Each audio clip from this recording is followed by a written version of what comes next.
Hello and welcome to episode 2 of Jermyn Street Theatre's Prompt Corner. I'm Ciaran and I'll be hosting the episode today. We're talking all about stage management and we've got 3 lovely guests for you, Rachael, Barber, Aoife Kennan and Emily Laws. So enjoy. Okay, welcome everybody. Thank you so much for agreeing to do Prompt Corner. I'm sure it's a very scary prospect. Here we are now and we're locked in, so you can't escape. I thought we'd go around and just introduce everyone to each other. Should we start with you, Rachael? Introduce yourselves to everybody. Okay, my name's Rachael Barber. I've been a stage manager for more years than most of you have been alive. I've done lots of other things as well as stage management, but I've recently come back to the job of stage management and therefore worked at Jermyn Street Theatre on the Beckett triple bill that they did recently. Brilliant. And how about you, Aoife? So I'm normally an actor, so I graduated from LAMDA 2 years ago. And then last summer, I was an actor / ASM on For Services Rendered. So that's my stage management experience. Brilliant. And how about you, Emily?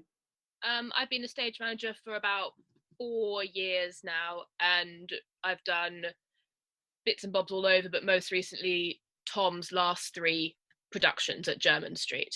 And so our podcast is called Prompt Corner. So I thought, I did a bit of a botched explanation of what Prompt Corner is last time, but maybe you guys can give me a bit of from that stage management background, a bit of a better explanation of what Prompt Corner actually is, because it's sort of different in Jermyn Street to other theatres. Yeah, very much so. Prompt Corner, if you're looking at your slightly bigger venues, is actually in the wings of the theatre, and you're operating the show from the side of the stage, obviously hidden, but that's your kind of larger venue version of Prompt Corner. But in Jermyn Street, you're actually set back in the audience in your little black tech box, as we call it. So you're nowhere near the stage, you're nowhere near the actors. So it's very much they deal with their problems and you deal with your problems. So also, if you're in really big theatres like the RSC or the National, you're probably at the back of the auditorium and not in the side of the stage at all. So does that really change how the relationship with like the actors is? Is it like a really huge thing not having that sort of being? It's horrible. I hate DSMing from the back of all the out front, because you just don't get a real feel of what's happening. You can see better in order to cue it, but actually you don't get that same relationship with the actors and with the rest of the stage management team when your only relationship is watching them either through a screen or on your headsets. For sure. So there's a lot of kind of like tech and a lot of terminology involved with stage managing. I feel like we're like 1 minute in and people have said ASM, DSM, Q, headset, all of these different things. Can we go around? And Aoife, so you mentioned that you were an ASM on a Jermyn Street Theatre production. Can you explain what ASM means? Because I haven't been in theatre that long, but I'm still so confused by all the company SM, production SM, all of these different words. Yeah, so I was ASM and I didn't really know what that would entail. I think it's so you're assistant to the stage manager. So it's kind of whatever they need you to do. But I was playing a maid in the play. So the way that I thought of it was that I was a maid on stage and off. So I kind of did whatever was needed. And then now and again went on with a tea tray and said, yes, mom. So ASM is kind of just the assistant. So my job kind of changed whatever needed doing. And then when we got settled into the actual run after rehearsals, you kind of set up a routine with your stage manager, I guess, as to what you need to do and what your role is. Right. So does that mean that it's a different thing then in terms of in the rehearsal process to the actual production? You mentioned kind of when you settle into the run that it's a little bit different. Yeah, well, just for this particular play, Tom, the director, wanted the stage to be covered with origami roses. So I became an expert at making origami roses. So that was like me in rehearsals, just in my little paper corner, becoming like covered. And then, I don't know, it's like, it's sort of, and the Louis who designed the set was one day like, do you know how to use an electric sander? So I just went outside the Jerwood space and sanded loads of wooden boards and felt very self-important. Nice. I've never used one before, so it's actually a very empowering experience to sand wood. And then when we got into the run, it was setting up the stage, setting up all the props and the edibles, and then calling the cast when they were needed, bullying the cast when they wouldn't come when they were needed, gently. And also because we had this thing where, because obviously the toilets in Jermyn Street there's no divide between actor toilets and public toilets. So it was kind of making sure the actors had done what they needed to do before the audience could come in, and vice versa. Yeah, so it's kind of mad. It's a mad space for stage management because it's so small that like you're constantly inventing new things to get around that. But so that's a lot. That was my job. No, and so Rachel, you said the DSM then sits in that prompt corner box at Jermyn Street. What's the role of the DSM? Well, at Jermyn Street, they sort of don't differentiate the roles in the same way as you would in other theatres. So the stage manager / DSM is the same job. But basically, you're the person who's in rehearsal with the director and the actors, blocking it out so that you know where they're moving to and what they're doing. So you can send those notes off to the lighting designer and any props that come out, so that you can talk to your props buyer or to your designer, whoever you are, or your ASM, to go and get the props. And then once you're actually in the theatre itself, then at Jermyn Street, the DSM / stage manager is the person who's operating the shows. So operating lighting and sound. I mean, obviously in a bigger theatre, then there will be lighting and sound operators, and you're the person who's just telling them when to do the cues. And there is this thing which I seems quite mysterious to me, but I only see it in inverted commas as the book. What is the book? What does this mean? What does it mean to be on book? What does it mean to be off book? It's the Bible of the show. So anything that happens within the show should be written in the book. Everybody sets theirs up differently. I have my script on the left-hand page and a blank page on the right. And then on the right-hand side, I've got a line down the middle. And on the left-hand side of that, I will write down any cues that happen. On the right-hand side is the blocking, so that I know on a certain word, that's when an actor gets up and moves to stage right, to that side of the stage, or picks up a cup or whatever he does, so that all of that's written down. So should you want to put the show back on again, you've got an exact Bible of what happens within the show. And all the cues are also written down so that anybody should be able to pick up that book and reproduce the show.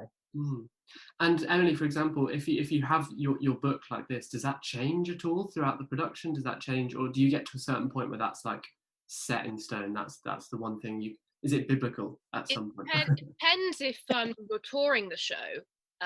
If you're staying in one theatre, after press night, everything is you freeze the show. Essentially the show is frozen, so from press night onwards minor changes can be made, but anything technical, lighting, sound, anything like that is as is, obviously, because your technical team from that point are then not at the theatre.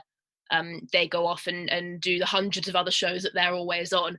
So in a sense, you know, if an actor says that, you know, they'd like to maybe try and pick up the teacup on this line rather than this line, you know, of course, we're going to let some play happen. But in terms of tech, the book very much freezes once press night happens. But if you are touring a show and you retech the show and you find out that actually in the venue you're now in, that it's impossible to light someone that far stage left, and you have to kind of shift some things around, and they're actually now entering from that exit because that entrance doesn't exist anymore. So you do a bit of reteching, you're frantically rubbing out your cues and putting arrows to go to a different line, and actually that's deleted now. So it can change a lot, but in the same breath, it can be absolute, like you said, biblical. Yeah. It is. And how does that, I'm so interested in that relationship to the theatre space, especially when something like touring happens. Like it sounds like to be a stage manager is to be really intimate with the space that you're working in. And so how does that, when you're touring somewhere where you're kind of moving constantly, how does that like work as a stage manager? Is that like quite a difficult thing? Is that enjoyable? Is that? Can be very difficult if you're touring to spaces that aren't technically traditional theatre spaces. So if you're lucky, you'll get a theatre that's the same layout and you've got the same number of entrances, you've got some lovely wing space, and it's all very wonderful. But if you're doing a show, for example, I did Pictures of Dorian Gray, which toured to a bookshop in Oxford, and that's not a theatre. So then you've got some new challenges. You don't have doors, you don't have entrances, you've got, you know, no dressing rooms, you've got, you know, nothing like that. So it is all about being very, very flexible. Never assume that the one you've started with is the show that it'll be in the next space, because we did the show also in Scarborough and found out that the two entrances were actually right miles away to where we thought they were. So it all chops and changes, ups and downs. Got to be very, very flexible. Yeah.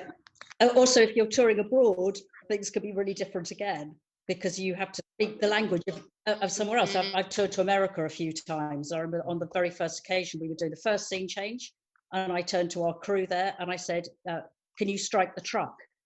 And they all just looked at me like I was mad, and they were going, why do you mean? I went, well, can we strike the truck? And they went, you mean nuke the wagon? I went, oh yeah, okay, nuke the wagon.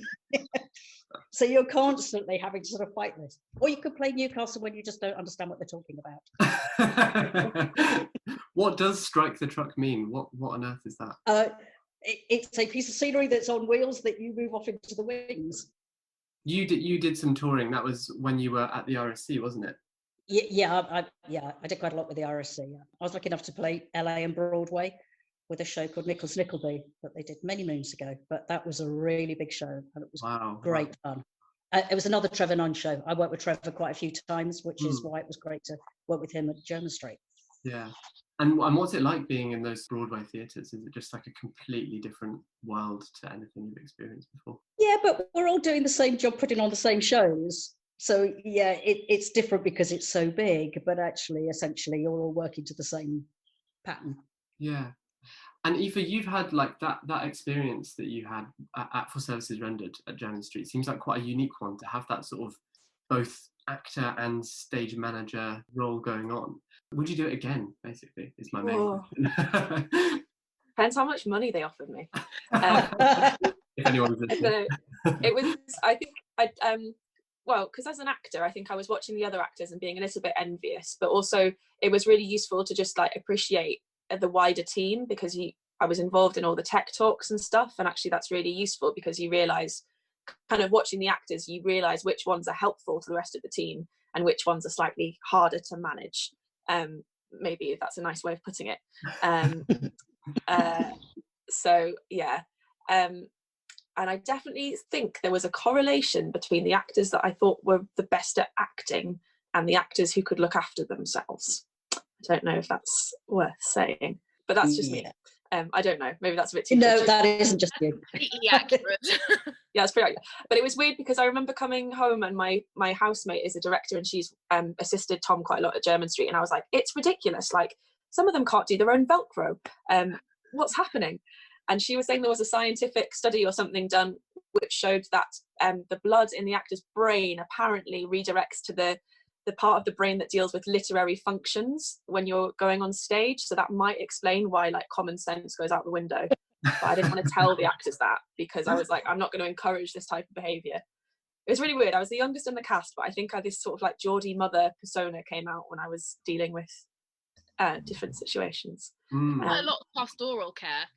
Oh yeah, God, they're so needy. So underrated the pastoral work that stage management do, especially like saying if you're in a team where you don't have 4 or 5 stage managers and you're 2 or even 1, suddenly, and if you're touring especially, suddenly they get thrown into another city and you know tech team have gone, director's gone, producer's gone, and it's just you. And suddenly you're their everything. Yeah, and you're the one supposed to know the whole bus route and where the chip shop is. You've actually been in the theatre all day and they've been wandering around doing nothing. Yeah, it made me like, when actors were like, God, I'm so tired, I was like, you don't know what tired is. So yeah, I think it was I think it's definitely good to watch from the other side. And actually one of the actors, Jim, who was in For Services Rendered, was really lovely because he had actually come up as actor ASM, that he hadn't trained formally, so that's how he'd like come up in the industry. So he was really understanding, and it was really nice to chat to him actually. And also everyone was incredibly, like the actors were silly sometimes, but like incredibly generous with all their experience and chatting to me, and so I did feel like a bit of an intern, but in a great way. And that's interesting you bring up the whole like getting into the industry, getting into stage managing. Like what was the route into stage managing and why did you think of doing that to start with? Because Emily, did you start doing a little bit of marketing? Was that where you... Yeah, I didn't train as a stage manager. I did a theatre degree at Exeter University, and I went into marketing for the West End. So I was on the complete other side of the table. I was doing, poster work and promotion work and marketing schemes and budgets and all this kind of for the West End. And then stage management happened completely accidentally, as I've actually found a lot of people say. It's not been their plan, but they've fallen into it accidentally and just carried on because they've loved it. So I was asked by a friend if I could just come and help out backstage on a show they were doing because they knew I was very organised. And I said, yes, of course, love to come and have a look. And from that job, the MD on that was going on to another musical, and he said, oh, actually they're looking for an ASM. I'll just throw your name into the mix and see what happens. And it turned out I got that one, and it just snowballed completely naturally. Really, really lovely process. And how about for you, Rachel? Because did you train in stage management? Yeah, I trained at Lambda, but I knew I was going to be a stage manager from the age of about 8. Really? I was lucky enough to have family in theatre, and I knew I didn't want to do acting, but I wanted to enable it to happen. So I was pretty determined. Yeah, that's great. I started off, well, I did, in those days you only did a year at drama school, so I did my year at Lambda, and then I was lucky enough to get my equity card at Opera North, and from there moved on into reps and just kept going, really. So your experience of theatre has changed a lot as well, because a while ago you took a break from theatre, didn't you? Wanting towards stage management, you tend to get promoted out of what you do best. I just kept getting promoted at the RST until I eventually ended up as the touring administrator, and realised that actually I was sitting in front of a computer doing budgets and contracts and things and hated it. So I took a break and started up a tea room. Another thing, which all stage management say they're going to do, they're going to run a tea room. Well, I did do that for 8 years, which was great. I absolutely loved it, but it was time to stop. And when I finished, I just went, I want to go back to my first love, which is stage management. And I was lucky enough to get a job at Birmingham for their Christmas show at the Old Rep. And then the job came up at Jermyn Street with Trevor. And I'd always said the person I wanted to work with most again was Trevor Nunn. And I was just really lucky that he did this show and I was able to do it. And did you notice, had the theatre landscape changed in the time that you hadn't been there? Was it very different to how it was before? And how was that changed from going from stage manager, changing into that administrative role and then diving back into the stage management? Was it a joy? Was it? It was great to be back in stage management.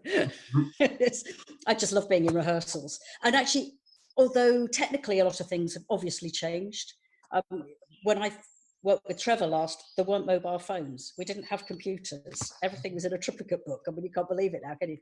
And Crap's last tape is, as you probably know, is all set up with a reel-to-reel machine. Well, actually, when I last did a show with Trevor, which was Othello, I was doing all the sound on a reel-to-reel. That's how we did the sound. God. That's how long ago it is. I mean, Brilliant. But having said that, actually, when you're in a rehearsal room, it's exactly the same. The directors and the actors are no different to how they ever were, because you're still doing the same thing. You're trying to, pick apart a script and get a story out so that the audience understand it. And that's really interesting you pick up on that human aspect to it. So is it a job that you think kind of relies a lot on relationships between like stage managers and directors and stage managers? Yeah, absolutely. You need to be really close with your director. They need to know they can trust you and you can trust them, and the actors need to feel safe with you. So you're there to back them up, and they will know when they walk off stage they're probably where they need it to be, so they're not worrying about that when they're on stage. They're just being in the moment of the acting. That's really important. And so, Emily, you were working on The Tempest at Jermyn Street, weren't you, before Yes. we unfortunately had to close down? Yes. But I've noticed a propitious connection between the flood that happened at Jermyn Street very recently at our time of recording. And apparently you have some previous experience with water on stage / I bet Tom has asked you to ask me about this. Yes, yes. Again, reeling back to Dorian.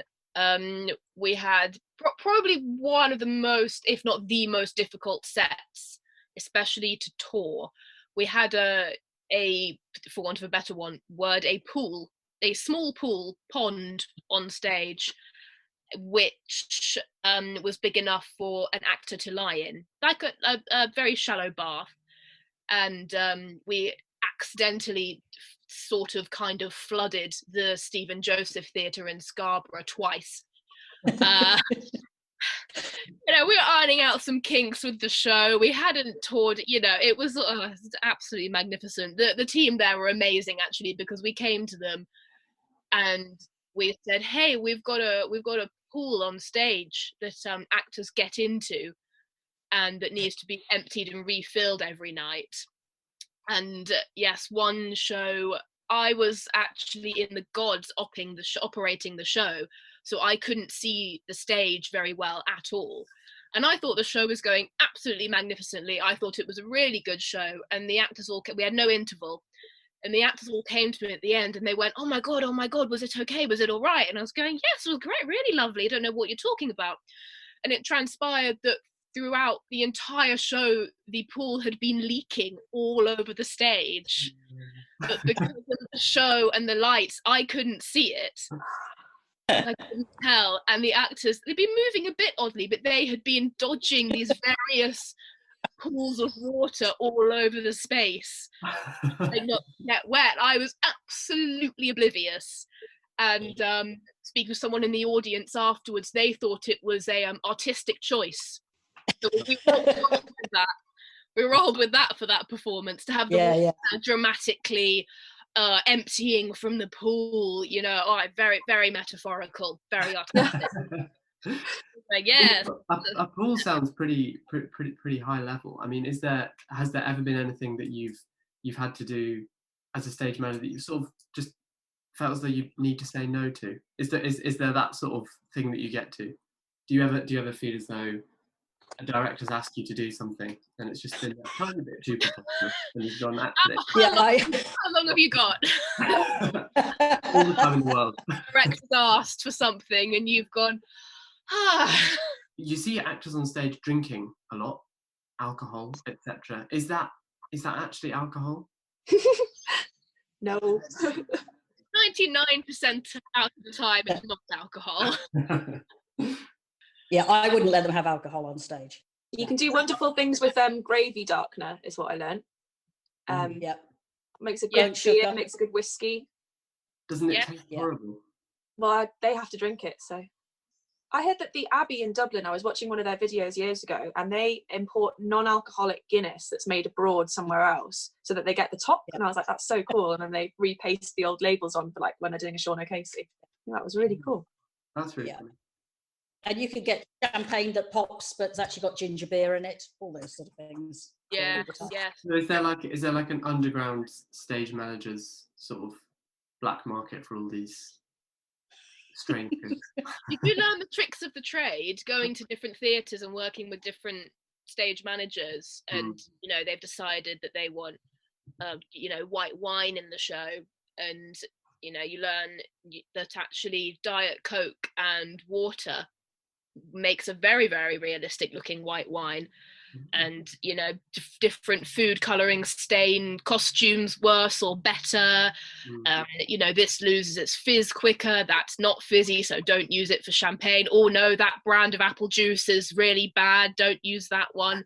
It's a very, very select amount of knowledge, very specific knowledge. So we're talking right now in the middle of the coronavirus pandemic, which is obviously a huge obstacle for all of our work, especially in theatre, when we rely on audiences coming to see stuff. So how are you guys doing at the moment? What are you up to? It's quite bizarre, going from, especially the Tempest had only just opened.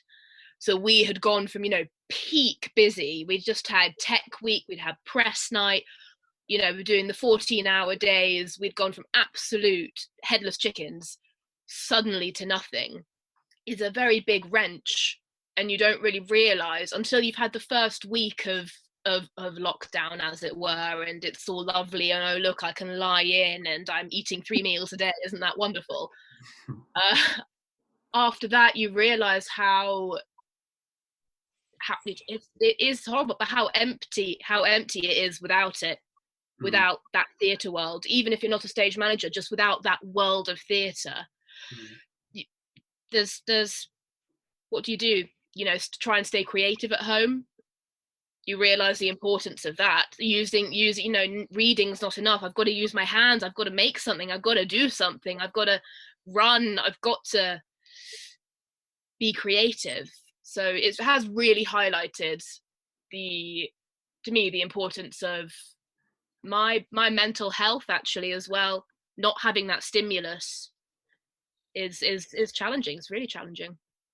I had a job which I was about to start today actually at Buxton Opera, which I was really looking forward to, but actually what it has given me is an opportunity to get some scores out and do a bit more music reading to make sure that I'm up to speed for when I do go back to Buxton next year, hopefully. But also I'm married to a television director, my son is a cameraman, and my daughter also is a stage manager, and all four of us are sitting around here going, what's the landscape? Are we ever going to get back to work? Will theatres reopen? Will they want us? What's going to happen with the soap operas, which my husband works on? At what point are they going to start filming? And if they start filming, are they going to pretend this virus never happened? Or are we going to go to Emmerdale and there's only one person in the wool pack at a time? It's really hard to know what's going to happen. It's a very, very odd landscape. And in all my years of theatre, I have never known anything like this. And I suppose it highlights the relationship that we all carry to like the space and to the physical thing that you're talking about, Emily, that idea of like being creative with your hands and something. And so are you... Yeah. Actually, I'm making masks and scrubs hats. That's what I'm doing. Oh, that's amazing. So, something to do. That's brilliant. Are you sending them off then to... Yeah, they're very, well, lots of hospitals that want them. Some of them will only take them in certain colours, so I've only got pattern material at home. So some of them are going off, hopefully tomorrow, to Southampton. Oh, that's incredible. That's so good. So are you finding yourselves applying yourselves creatively in different ways, or is it kind of like resting back on theatre as something that kind of is what you do, is your job, is your life, and trying to do it in different ways at home? Because I suppose there's so many negotiations to be made, isn't there, with all those different things? How about for you, Aoife? Well, as an actor, I've got loads of experience in not doing a lot of theatre and what you do when you don't. So, I've been preparing for this pandemic for a long time. Well, I tutor, so actually that's keeping me pretty busy because you can inspire young minds online. So I've been doing that. But yeah, definitely. In a way, it's quite nice to have the time to do all the creative things that I tell myself I'm going to do, and I inevitably don't. So like trying to practice playing guitar, trying to do some more writing, taking the time to actually read rather than just on the tube to like properly sit down and do that. But yeah, I think in a way I'm just trying not to possibilitate what my industry or the prospects for me are going to look like when I come out of this. Yeah, so weirdly as an actor you've got no FOMO now because no one can act.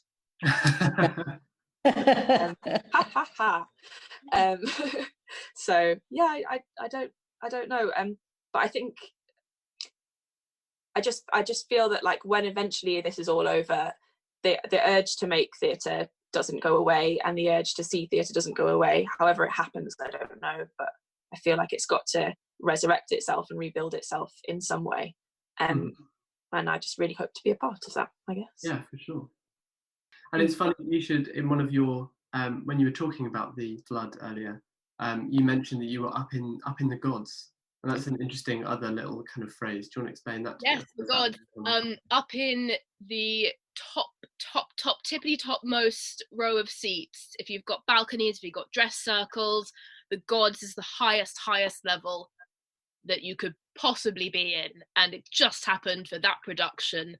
I was at the furthest away point from the stage. So the production with the most water, the most risk, everything you could possibly have. Actors in barefoot, light bulbs hanging from the ceiling. It was, that the one show, they popped me a good 2-minute sprint away from the stage with no one backstage either. Nice. Yes. Oh, yes. Yes. Perfect. That was wonderful. And it's a funny colloquialism, but I suppose it bears somewhat on, as you say, the importance of stage management within theatre, in having that role that's ensuring that everything runs smoothly, and whilst it may appear that, you know, it's a select group of people performing and doing that job, that it's actually, there's so much more that goes on behind the scenes in really important ways that influences an audience's kind of understanding of the show completely. I had a lovely experience with a musical I was doing a couple of years ago, and it was a children's musical, and at the end of it, you would all the kids you would expect wanted to go and meet the actors, and you have the funny characters and put on the funny costumes. Of course they did, but there was one little girl, and I will never forget it. She hung back because I was operating from in the auditorium, so I was in the middle of a row of seats, and she can't have been more than 6, and she wanted to come back and have a look at all the buttons and all of the screens and all of that, because that was absolute, she couldn't get enough of it. And that's not why we do it, but it's a wonderful, wonderful feeling just to have one person come up to you at the end, in the child especially, and want to come in, and the parents saying, "Oh my gosh, is it okay? I'm so sorry, I don't want them to come and touch anything." You're going, she can press all the buttons she likes, she's interested, absolutely do what you like. It's wonderful. I used to go do talks for the RSC when I was the touring administrator. We were taking shows out. I helped initiate a thing that all the backstage staff once a week would talk to various schools. They could come and have a chat with us in the afternoon, and we'd show them all the different things that we did, and we'd talk through props and props tables, and the wig department would talk to them about wig making and all lighting and sound and all those sort of things. And it was always really good, because you realise that there were a lot of kids who liked the idea of theatre but were not the right temperament to be on stage, either because they were shy or because actually they just weren't interested in acting. But you'd suddenly show them that somebody had made the sword that they saw in the show, and they're going, "I didn't know somebody made swords. I didn't know that people sewed costumes or made wigs or did makeup or any of those things." And you're just inspiring a next generation. I think that's brilliant.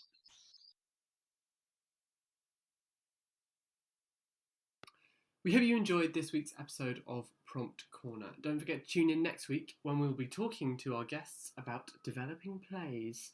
Don't forget to like and subscribe to our YouTube channel as well, to keep up with all of our other JST Brave New World updates.